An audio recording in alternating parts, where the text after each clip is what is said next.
Bonsoir YouTube les amis, j'espère que vous allez bien. Ce soir, petite vidéo les amis, on va react à The Great Review qui a fait une vidéo sur Nintendo. Alors le titre de la vidéo c'est « Mais pourquoi Nintendo porte plainte contre tout le monde ?» Alors The Great Review les amis, c'est un YouTuber que j'aime vraiment énormément. Faut savoir que toutes ces vidéos c'est des masterclass absolues. Donc honnêtement, je m'inquiète pas pour cette vidéo, je pense qu'elle va être tout autant exceptionnelle. Et sans plus attendre les amis, on est parti hein. Let's go. Hop, hop et hop. Cette fois, la vidéo est présentée par Oli, qui est une boisson, sauf qu'elle se présente pas sous forme de boisson, t'achètes de la poudre. Allez, on laisse la pub carrément. Dans l'eau et tu as ta boisson. Ce qui est assez incroyable parce que ça veut dire que t'as pas à porter des grands packs de 6 kilos du magasin jusque chez toi. Vraiment, quand t'achètes du coca, tu portes 99%. Même pour une pub, il est trop fort ce mec, les frères. Et si tu jettes des dizaines et des dizaines de bouteilles en plastique au fur et à mesure de l'année, c'est parce qu'il fallait contenir l'eau. Donc l'idée de fournir par toi-même l'eau avec le robinet quand tu arrives chez toi me paraît assez incroyable. D'ailleurs, ça semblait tellement logique quand j'ai commencé à le faire avec Oli que ça m'a fait me demander pourquoi la plupart des sodas n'étaient pas vendus en poudre. Aussi, c'est plutôt bon, je dois admettre. Bonne nuit, Drox. Bon. Alors, ils ont plein de goûts différents, ça dépendra pour vous, mais prenez-le de la part de quelqu'un qui boit que de l'eau du matin au soir et qui n'aime pas le soda, qui trouve que c'est trop sucré. Oli, je vous jure, ce mec, c'est moins agressif. Vraiment, il est trop fort. Sucré, franchement, ça se laissait beaucoup mieux boire. Pour une pub, la marque est sans sucre. Il lâche une masterclass, mon frérot. Ice tea, hydratation et énergie. Et quand vous prendrez une boîte, elle vous tiendra à peu près une centaine de verres. Maintenant, si vous ne savez pas quelle boîte prendre, il y a un starter pack avec tout un tas de goûts parmi les plus populaires et la bouteille. Merci Snack. Et ce starter pack sera un petit peu moins cher si vous y allez avec le code TGR5. Voilà. N'oubliez pas que c'est pas de l'eau, buvez pas que ça à longueur de journée quand même. Et si vous prenez la gamme énergie, n'en donnez pas aux enfants, de la même façon que vous leur donneriez pas du café. Et puis voilà. Merci beaucoup d'avoir regardé et j'espère que vous allez aimer la vidéo. Et let's go.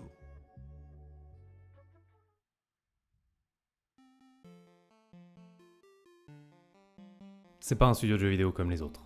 C'est la seule boîte dans l'industrie que ta daronne, qui n'en a rien à carrer des jeux vidéo, a une vraie chance de connaître. Ça c'est vrai, j'avoue, il a raison. Mais Nintendo sont pas juste les premiers fournisseurs mondiaux de jeux mignons et familiaux et colorés. Pour les fans, ils sont aussi la boîte avec l'équipe d'avocats la plus méchante et la plus agressive du milieu. Les requins.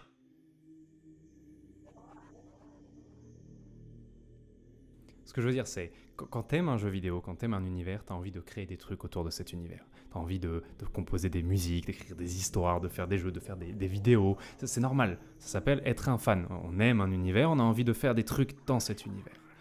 Les boîtes aiment pas trop ça, mais par exemple les Américains, faut vraiment que tu commences à leur coûter de l'argent pour qu'ils s'embêtent avec toi. Alors pour qu'Activision s'embête à te traîner devant un juge, faut vraiment que ton mode pour Call of Duty promette d'être tellement gros qu'il pourrait taper dans les ventes du prochain Call of Duty. Là, il y aura un problème. Ah ouais, carrément. Sinon jamais. Nintendo, ils sont prêts à faire fermer la chaîne du petit musicien qui remixe des musiques de Metroid, alors que sa chaîne, elle est démonétisée depuis 20 ans. Et ça, c'est une dinguerie, ça. Dessus. Ils font fermer la chaîne quand même. C'est ça qui est terrifiant avec Nintendo. Au mec qui fait un petit jeu Pokémon dans son grenier. Alors que son jeu n'est pas en vente. Et son jeu sera jamais en vente. Mais Je le montre pas, sinon ils enfoncent ma porte. Il est trop drôle ce fou. Partager des images sur internet, lettre d'âme. Ils font fermer des tournois de Smash, sous prétexte que le jeu a été légèrement modifié, alors que la modif sert à ce que les gens puissent jouer de chez eux pendant le Covid. C'est vrai que c'est des fous furieux quand même Nintendo quand on y pense. C'est cette volonté de goumer des gens qui ne représentent aucun danger financièrement pour eux et de le faire régulièrement qui les sépare des autres. Il y a un site qui s'appelle Sued by Nintendo qui regroupe toutes les affaires de la boîte depuis qu'elle a commencé à être importante et j'ai vu dessus presque 50 affaires pour ces 5 dernières années. C'est ouf. Genre 10 affaires T'imagines par quand an. même. C'est énorme quand on y pense. Et maintenant, c'en est au point où c'est rentré dans la conscience collective. Genre, il y a pas longtemps, je marchais dans Paris et j'ai vu un Mario en papier découpé dans la vitrine d'un plombier. Et vraiment, c'est ridicule, mais la première chose qui m'a traversé l'esprit, c'est « Frérot, tu as de la chance que les avocats de Nintendo se baladent pas dans le 17e. » Et je te ce jure. n'est pas le premier truc que j'aurais pensé si ça avait été un personnage qui appartenait à n'importe qui d'autre. C'est vrai, hein, il a raison dans ce qu'il dit. L'explication, généralement, c'est que c'est comme ça au Japon. Et c'est leur culture, Et d'ailleurs, c'est reflété dans le droit japonais, qui donne toujours raison à l'ayant droit, peu importe le litige, et il n'y a rien à faire. Et comme Nintendo, c'est de loin la plus grosse boîte au Japon, bah, ça fait plus de bruit quand c'est eux, mais c'est juste la culture du pays. Je sais pas si je suis 100% d'accord. Parce que quand tu regardes de plus près les autres grosses boîtes japonaises, Square Enix, ils tolèrent 15 000 modes pour FF14. Ouais, c'est vrai que Square Enix, en vrai, par rapport à Nintendo, les gars, ils en ont rien à foutre. Alors, ils sont pas contents, mais ils les tolèrent. Et Square Enix, ils ont jamais attaqué l'émulation. Contrairement à Nintendo. Alors que l'émulation, ça concerne de fou les vieux Final Fantasy. Genre Sega tolère 10 000 faux jeux Sonic. Capcom tolère 10 000 faux jeux Megaman. Et il y a des modes En fait, il y a tout le monde qui en a rien à foutre, en fait. C'est vrai que ces boîtes sont généralement plus strictes que les boîtes occidentales. Et elles ont toutes celles qu'on vient de citer, elles ont toutes fait fermer des projets de fans. Mais elles y vont plus au cas par cas. Elles y vont plus dans les cas qui sont graves. Aucune d'entre elles a l'agressivité de Nintendo. Et donc... Après aussi, faut dire qu'en vrai, c'est pas compliqué pour eux, parce que ils ont tellement de thunes, les mecs, qu'en soi, bah, un avocat, c'est quoi pour eux? En vrai, c'est rien, quoi. Généralement, l'explication finale, c'est ils sont juste comme ça, frère. À la fin, il y a plein de gens sur Twitter qui disent bah, c'est la culture d'entreprise chez Nintendo, ils sont comme ça, et il n'y a pas vraiment de raison identifiable. Permettez-moi de proposer une raison identifiable. Est-ce que vous connaissez Atari? Non. Ah si, c'est une vieille console, il me semble, non? Je sais plus ce que c'est. Ouais, c'est une console, je crois. Il me semble que c'est une console. C'est marrant parce que si on pose la question à quelqu'un qui a plus de 35 ans, il va nous dire oui, genre Atari, évidemment que je vois. Mais si on pose la question à des gens qui ont juste quelques années de moins, ils vont probablement nous regarder avec des grands yeux et pas voir du tout. Parce que c'est quelque chose qui était super important et qui a disparu d'un coup. Et on va voir pourquoi. Atari est le fabricant de consoles originelles. À l'époque, avant d'avoir une Xbox ou une PlayStation, tu avais une Atari. Et tous les enfants avaient une Atari. Ah ouais, Atari a eu un truc que plus aucun constructeur. Qui c'est qu'il y en avait dans le chat? Suite. Ils ont eu tout le marché pour eux. 80% des consoles vendues, c'était eux. Et c'est pas parce qu'il n'y avait pas de concurrence. Il y avait des boîtes rivales. C'est en grande partie qui sont arrivés à un moment où une console de jeu, c'était un boîtier avec une dizaine de jeux dessus. Et tu pouvais pas en mettre d'autres. Donc t'achetais ta console, tu jouais aux 10 jeux. C'est à l'ancienne, ça. Et si t'en avais marre des 10 jeux, il fallait acheter une autre console. Et un beau jour, Atari débarque en disant, alors attention, idée de génie, sur ma console, il y a une fente. Et maintenant, tu peux revenir à la boutique et acheter d'autres jeux et continuer à jouer sur la même console pendant des années. Et c'est pas eux qui ont inventé cette technologie, c'est juste eux qui l'ont marketée en premier de façon efficace. Et donc, évidemment, ils ont éteint la concurrence.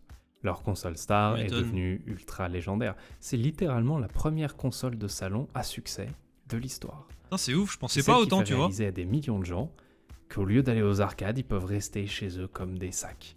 C'est elle qui a introduit dans la famille occidentale ce délire de il y a une console posée à côté de ma télé et je vais régulièrement acheter des jeux pour elle. Elle s'appelle la Atari 2600. Vous imaginez le prix que ça doit valoir à l'époque qu'aujourd'hui encore, il y a plus de copies de Atari 2600 vendues que de Xbox. Ah ouais? La première Xbox. Alors que la Xbox, elle va sortir 25 ans plus tard, à un moment où il y a 10 fois plus de joueurs sur Terre. C'est ouf. Et accessoirement, la Atari 2600, je trouve qu'elle a trop de flow. C'est entièrement moi sur ça, mais rendez-nous cette esthétique des années 70 où il y avait du bois partout, s'il vous plaît. Parce que moi, je vois la Atari 2600, et la première chose qui traverse mon esprit, c'est comment ça se fait qu'un truc qui est sorti il y a 45 piges ait plus de flow dans un salon qu'une PS5. C'est clair. Elle est tellement stylée.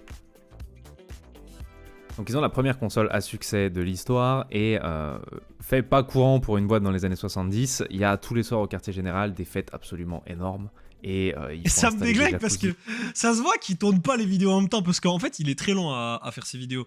Genre là la dernière vidéo elle est sortie il y a genre 4 mois et du coup ça me détruit parce que ça se voit qu'il filme pas en même temps en mode genre à chaque fois qu'on le voit il a une tête différente frère, ça me déglingue. Dans les bureaux et ils font les réunions dans les jacuzzis et il paraît, peut-être une légende urbaine, peut-être pas, il paraît que la rue tout entière sentait la weed juste à cause des bureaux d'Atari parce que les employés étaient extrêmement jeunes et c'était tous des énormes geeks. Mais c'était vraiment pas courant ce genre d'ambiance d'entreprise dans les années 70. Vous voyez cette esthétique Silicon Valley, start-up, oui on brasse des milliards mais on est cool, on est des geeks, on travaille en t-shirt. Cette esthétique est née chez Atari. Trop drôle en vrai. Évidemment, tout le monde les trouve beaucoup trop cool. Évidemment, tout le monde veut bosser avec eux. D'ailleurs, tout le monde a bossé avec eux. Steve Jobs, il a travaillé chez Atari avant d'aller fonder Apple. Jure. Bill Gates travaillait chez Atari avant d'aller fonder Microsoft. Vous voyez, vu Oh, je suis l'impact qu'ils ont choqué. eu sur le milieu de la tech, vu C'est l'avance ouf. qu'ils avaient, la thune qu'ils avaient, la position ultra avantageuse qu'ils avaient, l'influence qu'ils avaient, Atari, ça devrait être un géant de la tech aujourd'hui. Comme Oh, Apple c'est et ouf. Microsoft.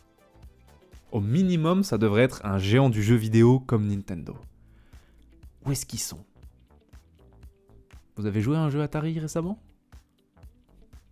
Je suis pas sûr, les gars. Alors qu'est-ce qui s'est passé? Bah si on zoome à l'intérieur d'Atari, on se rend compte qu'au milieu de la fête et des jacuzzis, il y a un petit groupe de développeurs qui est pas content du tout.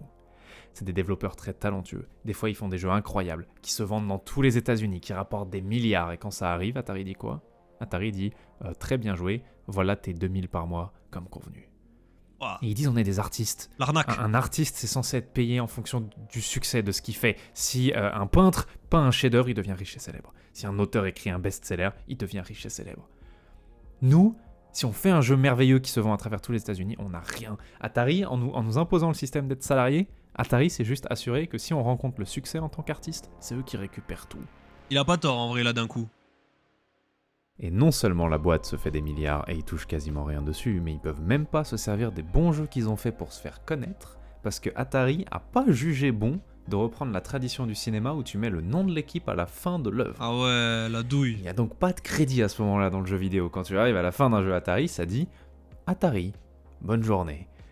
Au bout d'un La moment, les douille de devs ouf. pètent un petit peu un câble. Donc ils débarquent dans le bureau de la direction et ils disent écoutez, on veut deux trucs.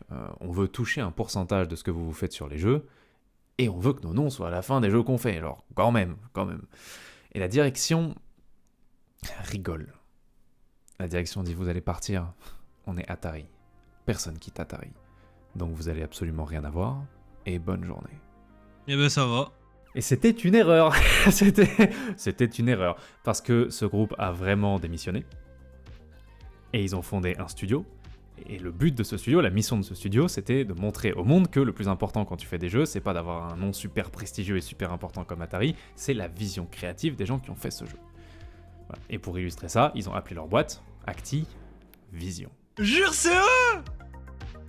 Wesh. Donc, Activision. Oh, je savais pas, mais les gars, mais en vrai, c'est ouf comment dans l'histoire, il y a tout qui est lié, les mecs. C'est un truc de malade. Part faire son premier jeu. Et la Jure. direction de Atari les regarde partir en disant mais frère, laisse-les partir. Oh, je suis Qu'est-ce qu'on choqué. fait? On va aller faire des jeux pour la Fairchild Channel F, possédée par 8 gamers sur cette terre. Ils peuvent pas aller chez la concurrence. Il n'y a pas de concurrence. Donc en fait, même s'ils partent pour faire des bons jeux, ils vont les faire sur une console que personne a, personne va acheter leurs jeux, ils vont faire faillite. Et ils sont complètement fous de partir. Je suis choqué. Donc quelques mois c'est cool. Et Activision sort son premier jeu, et c'est un jeu pour la Atari 2600. Et là, Atari fait me.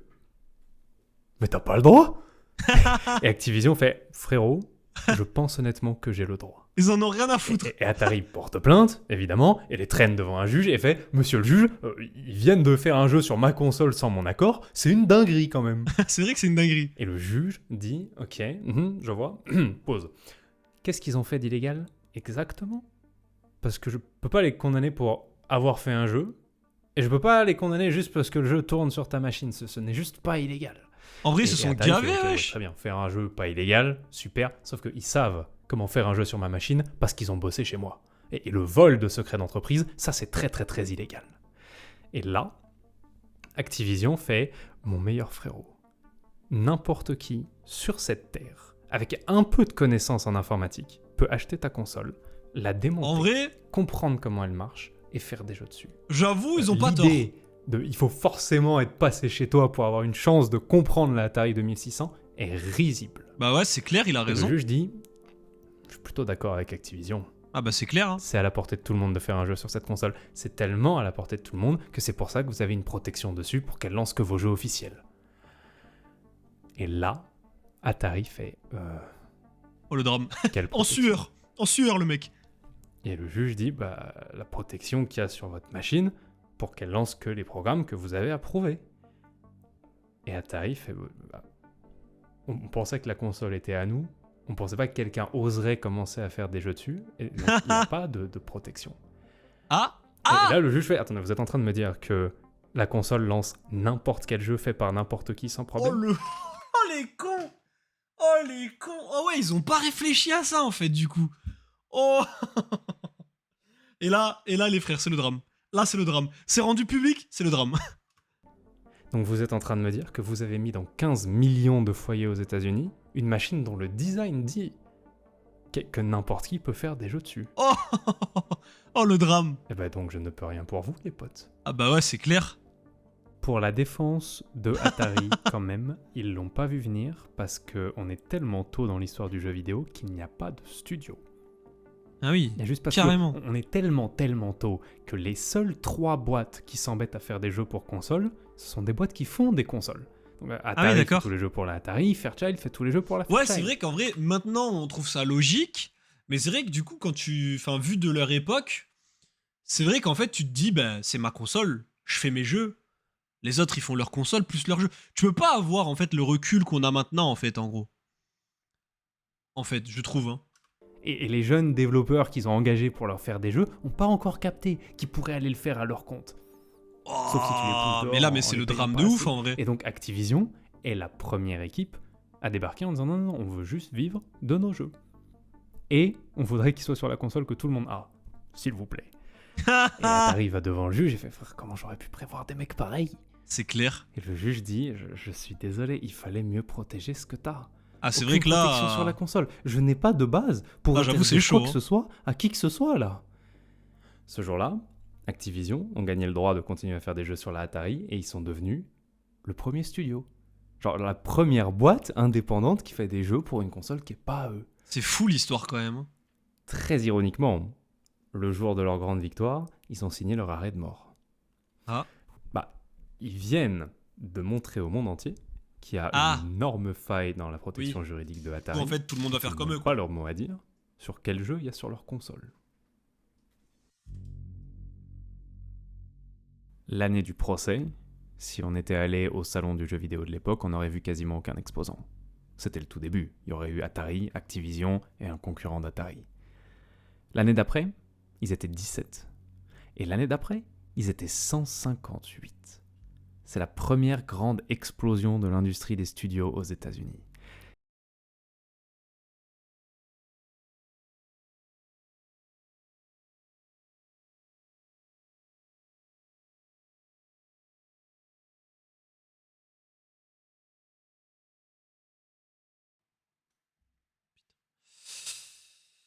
Donc du coup, je disais, en fait, en gros, ils ont démocratisé tout le jeu vidéo et en fait, ça part de là, quoi. C'est ça qui est ouf. C'est que juste à cause de cette petite erreur, ben, ça a tout démocratisé, quoi. C'est ouf, en vrai, quand tu y penses, quoi. Et certains de ces studios sont fondés par des devs et veulent devenir comme Activision et faire des cool jeux et c'est adorable. Mais la grande majorité de ces studios sont fondés par des investisseurs qui veulent juste faire rapide. Lui, ce mec, je sais qui c'est. C'est la plus grosse des raclures, les mecs. La plus grosse des raclures. Des jeux sur la console populaire que tout le monde a. Et ils engagent des devs qui n'ont aucune expérience.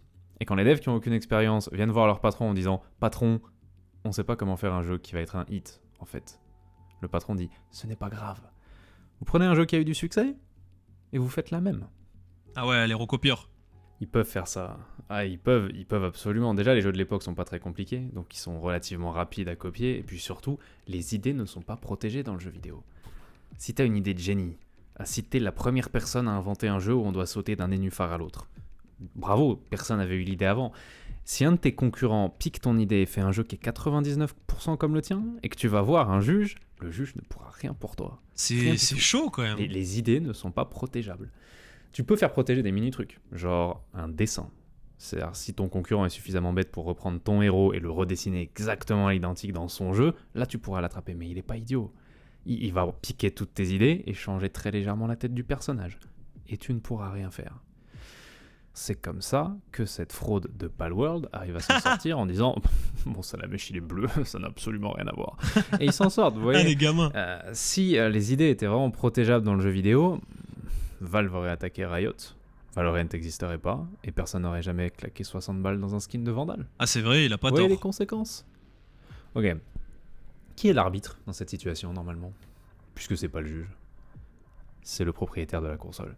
C'est le constructeur qui voit arriver les jeux honteux, qui sont copiés, et qui dit on a déjà un jeu qui est 99% comme ça, donc non merci. Mais ici on a vu, Atari ils sont neutralisés, ils n'ont pas le droit de l'ouvrir. Donc, à partir de ce procès, À chaque fois que quelqu'un fait un jeu un petit peu potable sur la Atari, dans les 3 semaines, il a 15 clones. Ah ouais, d'accord. Et des clones bâclés, des trucs avec moins d'attention dedans, des trucs codés en une semaine pour voler la thune des gosses qui pensent que c'est le jeu original. Et les gosses, on est en 83, il n'y a pas internet pour les aider, ils rentrent dans la boutique, et vraiment, 14 jeux sur 15, c'est des pièges. C'est pour ça, Ça en arrive fait, rapidement, qu'avant, les gens, ils se retrouvaient souvent avec des jeux en mode jeu de Wish. Un point qui est tellement grave que si tu sors un après-midi pour acheter un jeu pour ta Atari, tu as 9 chances sur 10 de rentrer chez toi avec une version plus nulle d'un truc que tu as déjà fait. Oh la loose.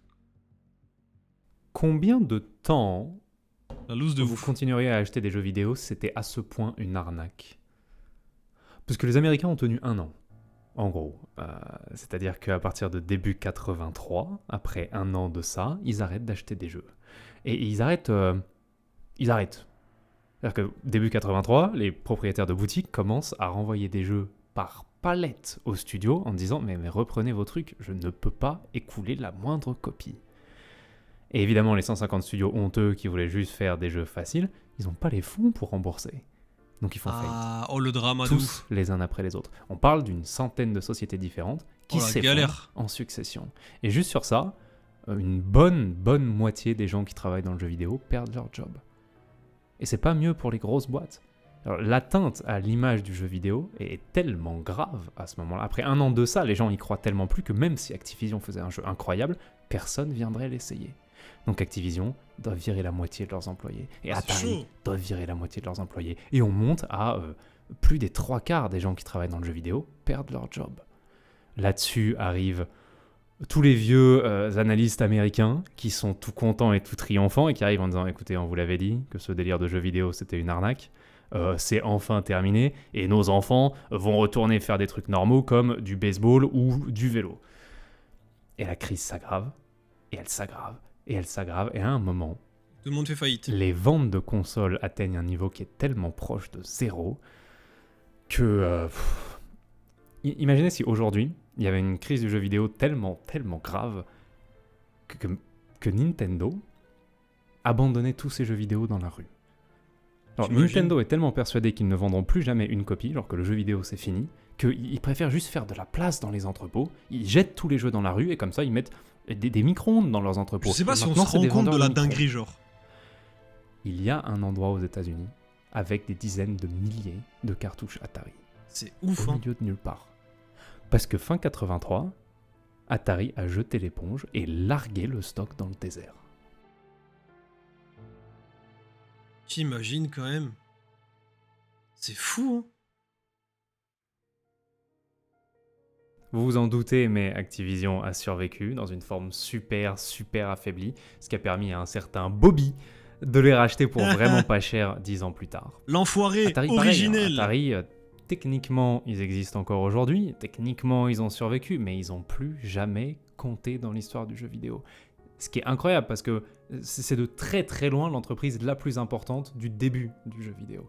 Et ils ont été dégagés de l'histoire de l'industrie en 1 an, comme ça. Putain. Et de l'autre côté du Pacifique, il y a parce une qu'ils n'ont pas petite protégé boîte leur console. qui regarde au loin ce qui se passe aux États-Unis et qui voit alors tout le monde qui perd son job, les boîtes qui implosent et qui se dit mais mon Dieu, mais qu'est-ce qui est en train de se passer là-bas? Et cette petite boîte qui pour l'instant est complètement inconnue au bataillon en dehors Nintendo, de son pays, elle a ce que les Américains pensent que ça n'existe pas. Ils ont une console avec 1 millier d'idées incroyables et originales dessus que personne n'a encore essayé. Et ouais, Nintendo. Leur console, elle marche tellement bien qu'elle est en train de faire d'eux des gens un peu importants au Japon. Et c'est elle qui leur donne la confiance de peut-être essayer de faire un pas à l'international. Ils sont là en train de se dire, puisque les petits Japonais, ils aiment tellement notre console, ça marcherait peut-être aux États-Unis. Sauf qu'il y a des proches autour d'eux qui leur disent, vous réalisez pas, vous n'avez aucune chance. À l'heure actuelle, c'est même pas que les Américains sont en colère. Eux, ils étaient visionnaires, eux. C'est qu'ils pensent que c'est une arnaque. C'est-à-dire que si vous tentez de faire circuler une pub pour votre console dans un journal américain, le chef du journal va dire non parce que je ne veux pas colporter une fraude. T'imagines quand même? Et les magasins vous diront non, pareil pour leur respectabilité. Et là, c'est ouf, Nintendo, ils se disent, ok, il nous faut un plan d'infiltration. Et cette boîte, qui à l'époque est vraiment inconnue au bataillon en dehors du Japon, va faire des trucs sacrément ambitieux. D'abord, ils ont besoin d'un endroit. Ils ont besoin d'un endroit où vendre la console. Sauf que c'est impossible parce que les propriétaires des magasins, ils veulent plus de jeux vidéo dans leur vitrine. Alors ils ont créé un jouet, Rob. Si vous jouez à Smash, vous voyez c'est quoi Rob. Vous voyez Rob, le robot? Ok, ils ont fabriqué Rob pour pouvoir aller en entretien avec les proprios des magasins. Et le proprio du magasin leur dit Nintendo, vous seriez pas un vendeur de jeux vidéo, vous par hasard? Et Nintendo fait nous, non. Oh, je suis Non. choqué. Et on fait des jouets. Regarde Rob, il est adorable. Rob, laisse-moi mettre Rob dans la vitrine. Je parce savais que les même pas enfants qu'il venait l'adorent, de là, et Rob. vend avec lui son boîtier électronique qui lui permet de faire des trucs cool. C'est pas un jeu vidéo, c'est juste que c'est un jouet super avancé. Il a besoin de son boîtier. Le boîtier, c'est la C'était une console. C'est la Famicom. Oh, ils sont trop déguisée. forts, frère. C'est exactement la même console à l'intérieur. Sauf Ils que sont trop forts. au Japon, on dirait une espèce de vaisseau spatial, alors qu'aux États-Unis, elle est grise et triste et elle a rien qui pourrait attirer l'attention dessus. En fait, ils lui ont donné une tête de lecteur de cassette. Oh Elle la attire pas l'attention. dinguerie. Et elle a l'endroit où tu mets les jeux vidéo est planqué derrière un truc qui s'ouvre et qui se ferme parce que si jamais on voit une cartouche dans la fente de la console, ça pourrait rappeler la Atari Mais c'est 2600. ouf. Pareil pour le nom. Au Japon, elle s'appelle la Famicom. C'est famille et computer et c'est fun et c'est la joie. Aux États-Unis, elle s'appelle la NES. Parce que ça La sonne NES comme VHS ou comme VCR. Parce que tous les objets électroniques pas Jure. particulièrement rigolos ont un nom en 3 lettres en fait. Oh, je C'est savais juste pas pour du tout passer cette histoire, les gars. Et le premier package Nintendo qui est vendu aux États-Unis, vous voyez, c'est présenté comme si on vendait le robot. Mais Et ouais. tout en haut à droite, un peu planqué, c'est la console. Une des consoles les plus importantes de l'histoire est entrée en Occident comme c'était de la contrebande. Oh, je suis choqué. Déguisée en lecteur de cassette, vendue comme un accessoire pour jouer. Je suis choqué, les mecs. Imaginez le temps que ça a pris de créer une stratégie pareille, et genre les ressources, et les efforts, et même le risque, surtout le risque en fait, de débarquer dans un pays où tu ne sais pas si tes produits vont être appréciés en camouflant ton produit principal. T'imagines, Il c'est fallait ouf. vraiment Hein. qu'ils aient une confiance absolue en la qualité des jeux pour faire une chose pareille. Faut vraiment Bah, qu'ils bien soient joué à dit, eux. Ils sont gavés. on a juste besoin que les gosses aux États-Unis jouent au jeu une fois. Ils jouent au jeu une fois, c'est gagné. En vrai, le pari, il a été tellement bon. Vous imaginez s'ils auraient pas fait ça, Nintendo ça aurait pas percé. Putain, vous imaginez, les mecs? Et donc, qu'est-ce qui s'est passé? Eh ben, ils ont mis Rob dans les boutiques. Et donc, quelques enfants ont demandé à leurs parents de leur acheter Rob. Ils sont rentrés. Et ils se sont rapidement rendus compte que de tous les jeux qui viennent avec le boîtier, il y en a que genre 1 ou 2 où t'as vraiment besoin du robot. Tous les autres, ils se jouent parfaitement bien à la manette. Et Incroyable. ils sont tombés sur la bibliothèque de la NES. Bon, en France, on dit NES, c'est pareil. Et la bibliothèque de la NES, c'est la culture. Vous savez combien de séries iconiques sont nées là-dessus? C'est clair. C'est ouf, hein?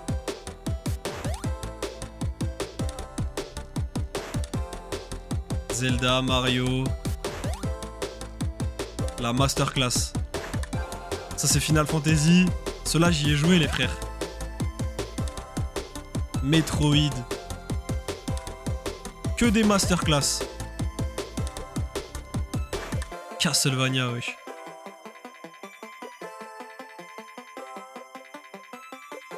C'est fou comme quoi l'histoire, des fois, ça se joue à rien. Ça se joue à Dragon Cette Quest. console est la raison pour laquelle pendant les Oh là 30 là. prochaines années, toutes les darons vont dire éteins ta Nintendo, peu importe la console que t'as quand c'est l'heure de manger. Elle est le succès qui fait de Nintendo un géant international et à la fin de sa vénérable vie, elle aura vendu 2 fois plus de copies que la Atari 2600. Et elle Oh a là là. ressuscité l'industrie occidentale du jeu vidéo comme un shot d'adrénaline dans le cœur. C'est fou, hein. Que ça soit grâce à Et tout ça que dès le la jeu vidéo NES est a ce qu'il est commencé à aujourd'hui. marcher, le premier truc que Nintendo a dit, c'est ok, bon, on a été dans cette situation parce que le précédent numéro 1 avait pas assez surveillé ce qu'il possédait. Si vous nous faites confiance, si vous continuez à acheter nos consoles, on va être insupportable. Tout ce qui est en rapport avec nos consoles, tout ce qui est en rapport avec notre univers, tout va être fliqué. Cette promesse est devenue le saut de qualité, qui est un truc que vous avez probablement vu 50 000 fois en grandissant sur 50 000 boîtes Nintendo, et vous vous êtes probablement toujours dit, ouais bah c'est un saut, comme les marques aiment bien mettre parce que ça fait sérieux. Non, non, non, non, non. Ça, historiquement, c'est vachement important. Ah Ça, ouais? c'est une promesse à tous les gens qui ont connu le crash de 83, que tant qu'ils achèteront des consoles Nintendo, ça leur arrivera plus. Ah ouais? Parce que ça permet à l'américain traumatisé qui cherche dans les rayons de voir que le jeu a été directement vérifié et approuvé par le constructeur. Mais c'est Et en ouf, hein. 83, c'était très très important.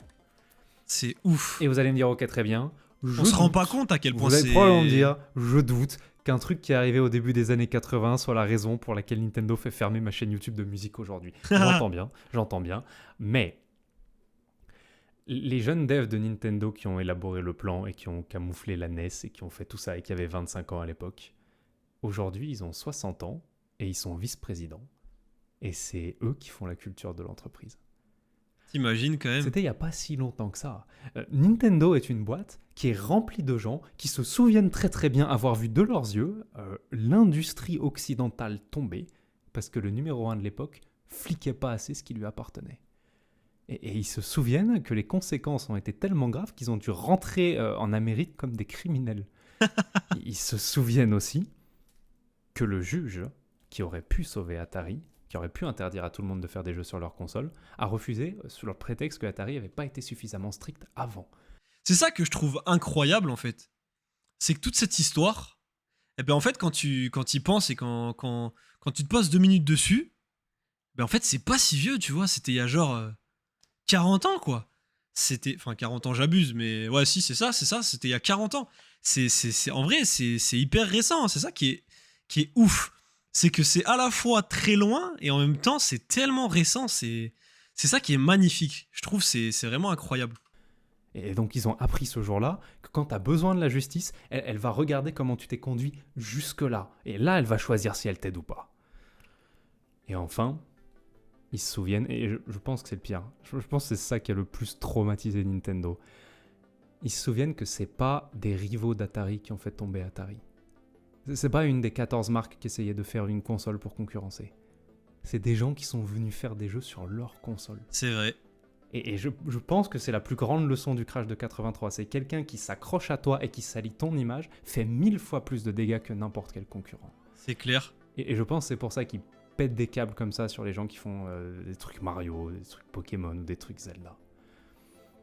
Je pense toujours que la marque se fait plus de mal que de bien à être aussi dure avec ses joueurs. Surtout qu'aujourd'hui, le droit de la propriété intellectuelle les protège beaucoup mieux que dans les années 80. Mais disons que je comprends le traumatisme. Ah ouais, c'est clair. C'était trop stylé les gars, j'ai kiffé de fou. Il est trop fort, hein. Il est trop fort les mecs. Il a des infos. Il est trop fort.